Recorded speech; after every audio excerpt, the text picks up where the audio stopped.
Hey guys, welcome back to my channel. This week is week 3 of Camp NanoWrimo, and I gotta tell you, last week was a doozy. Stop chasing all the city lights. Breathe me in, go on and take your bite. Count on me to make you come alive. So last week I did have a 0 writing day, and I had 2 days that were unproductive. They were productive because I got words, but they were unproductive in what I wanted them, and maybe that's me putting too much stress or pressure on myself.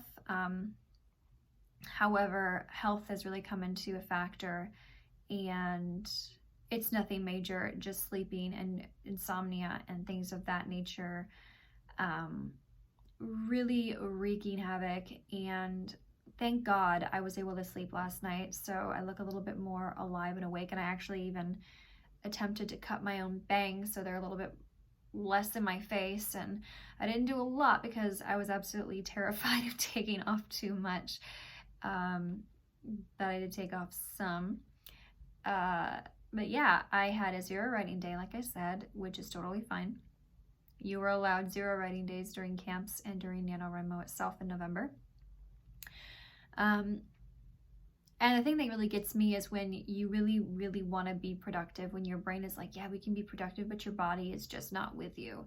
And that was me over the weekend. So I didn't get a lot of words in on Saturday. I got 500 some odd words Saturday, and I said, okay, well, maybe I'll just use Sunday as an extra day, because I usually don't write on Sundays. I usually give myself that day off, and I tried and I only got like 400 some odd words, and I was just like, you know what, we're not going to fight this. So today we are going to be doing some word sprints, and I'm really enjoying where this story is taking me. I'm really excited already to write the 3rd book. I can't wait. I have a project in the works with a friend of mine for Christmas, around Christmas time, that I'm super stoked about. And I have another project possibly coming for Halloween that I am again super stoked about. I wasn't going to publish this year. Looks like I'm going to be publishing toward the end of the year. They're not going to be huge stories. They're going to be novellas, but I am so excited about it, and I cannot wait to get down to brass tacks. I have here my traveler's notebook. This is Webster's Pages. God, look at where my brain goes. This is Webster's Pages little travel notebook. And as you can see, these are not Claymore 2 notes, so I can show you this. These are not like what you would buy. I made these.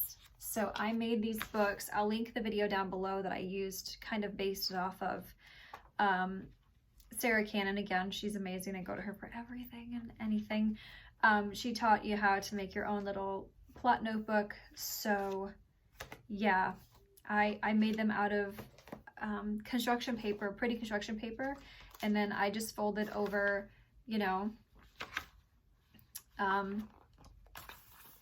pages of regular printer paper and stapled them all together to make myself some plot notebooks that I could just take with me, or for the novellas that are super small and quick, 30,000 words, so I can just plot them out in here, not really have to waste any more paper printing out, you know, the sheets that I usually use. So they go in here, and I can take it anywhere, which is really helpful because I can take it to the bedroom, I can take it to the futon that I have sitting here, and just have a different, you know, kind of setting, a different type of a pace. So yeah, I wasn't expecting to publish this year. I am most likely going to be publishing this year, which again, my friend and I, we come up with a super cute idea, and I love Christmas. The older I get, the more I love Christmas. It used to be Halloween. Halloween used to be like my ultimate day of the year to just dress up and go crazy and celebrate, and I really loved candy as a kid, so that was just a positive. Always love to dress up. If you've seen my other channel over at Everest Rose that I will link at the end of this video, you will probably see, yes, I was a cosplayer for a really long time. I'm also now an actor, voice actress, and an actress, so, you know, being dramatic and acting is just kind of my thing.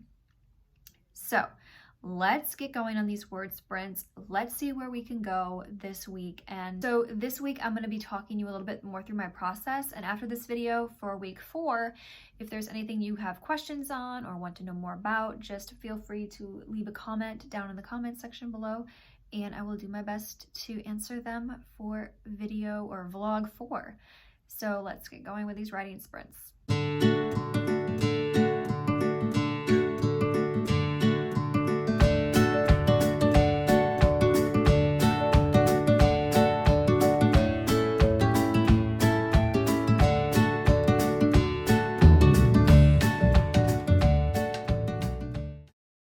So it is April 14th, and we are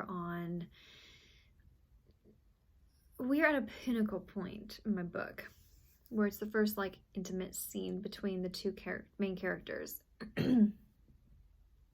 I love building tension. I love building tension way more than I enjoy writing the actual intimate scene. But I'm kind of really excited to see where this takes me, because they have both been clawing at each other for the last few chapters now, and I think I'm ready to let them go do their thing. I got a bunch of words yesterday. I got 3,100 something, so I'm right back on track. Hopefully today will be much of the same. Like I said in previous videos, I plot my books pretty much down to the letter, and if I have some specific details that I really want to throw in, I will make sure that from the beginning I throw them in. In a series like this where there are multiple family members, multiple singular storylines, and then an overall storyline, I think it's really good to plot everything that you want to do. So as I said, I'm going to start talking about a little bit of my process. So I have my notes here, which are a detailed outline, and then I have the rough draft of the Act 1, Act 2, first half, Act 3, Act 2, second half, and then Act 3. And then some spaces to write down notes. So I have pretty much answered the majority of this first page.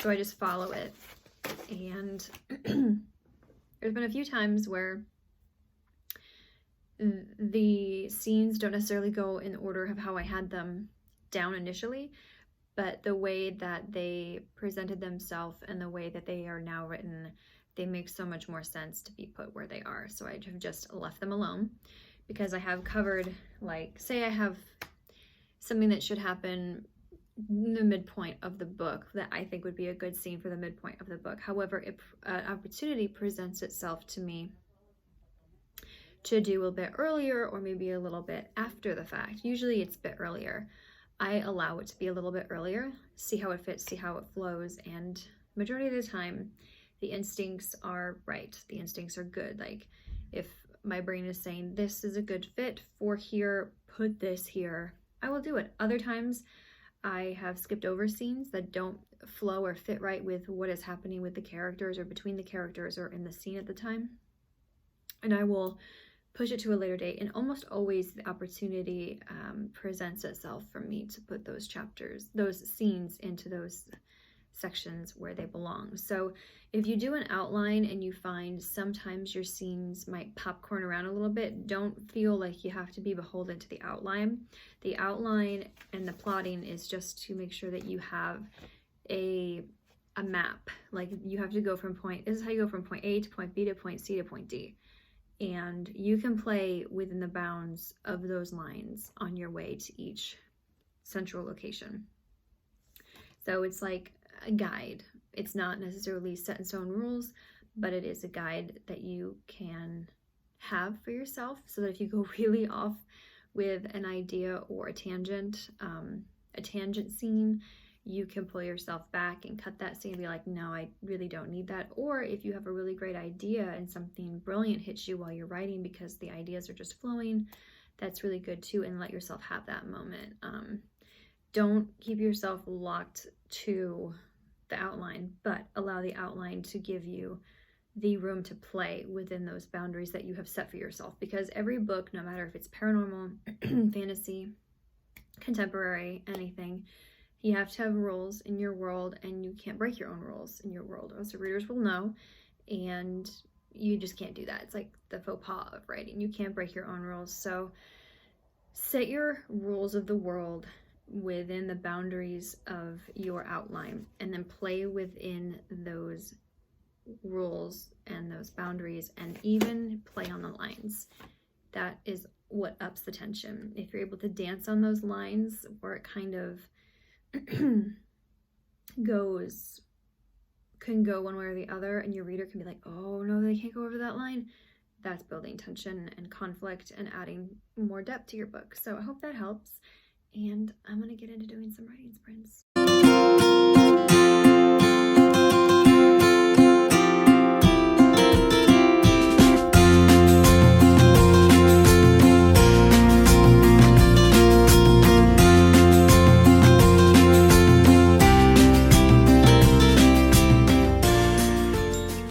Obviously, I haven't written or even vlogged the last few days. It is now April 19th, and I have had 2 back-to-back 0 days. Actually, no, I take that back. I've had 2 0-word days this week, not counting today, which is Sunday.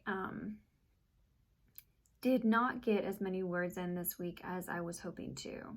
However, I am just below the 40,000 mark, and my goal for Camp Nano was 50,000, so I am really hoping that this week I can push that out.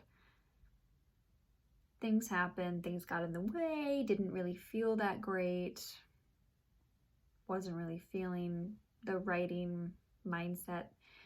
I did a lot of other things instead, but did not get around to writing. So yeah, this week wasn't as great as I had wanted it to be, but I'm really hoping, like I said, that next week I can be able to get back on track and